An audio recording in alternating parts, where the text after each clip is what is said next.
โอ้โหโอ้โหคนนะคนสวยจะตำต้มตำเหรอกินน้ำในเด้อก็เป็นตาแซ่บแท้ฮะไม่กินติซับแล้วคือได้ฉีกอย่างสั้นเหรอมันเป็นเทคนิคใหม่บ่เป็นสูตรลับเหรอซับแล้วต้องฉีกแบบนี้นะโอ้ข่อยกับพึ่งหู้นะนี่ข่อยเฮ็ดพิษมาโดยตลอดนะสันคุณเธอ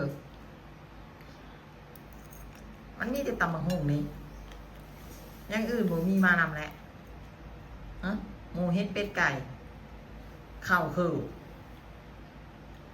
ไม่นางหมูทอดกับแก้มนะแก้มตำมะฮุ่งเด้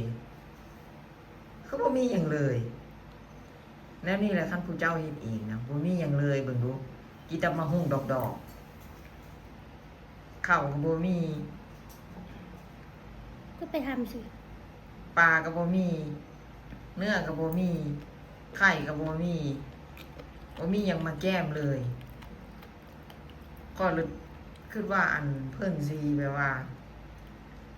มีข้าวก็มีได้แต่เพิ่นบ่มากินนึกว่าสิทอด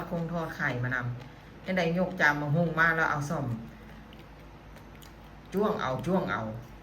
โอ้ทำไมล่ะปกติก็กินนี้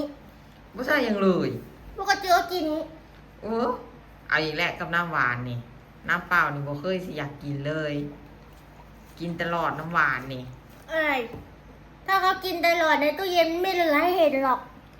มันสิเหลือได้จังไดมันสิบ่เหลือได้จังไดซื้อมาคู่มื้อสะสมคู่มื้อพอเห็นพวกคู่มื้อมาจากโรงเรียนน่ะเอามาคู่มื้อพวกมายังเหลือเต็มขวดฮะพกมาสะสมไว้เรื่อย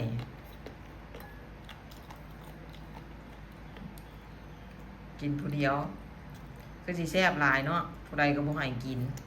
โพดเหลือก็ตัวเองกินไปแล้วยังกินแล้วเขาแรงไม่กินอันนี้ข้าวเที่ยงมันเกี่ยวอย่างกับข่อยคอยซิมก็บ่ให้ซิมคอยอยากซิมว่ามันเป็นรสชาติจังไดฝีมือเจ้าน่ะอร่อยอร่อยจนคนบ่ให้คนอื่นกินโอ้มีอยู่จริง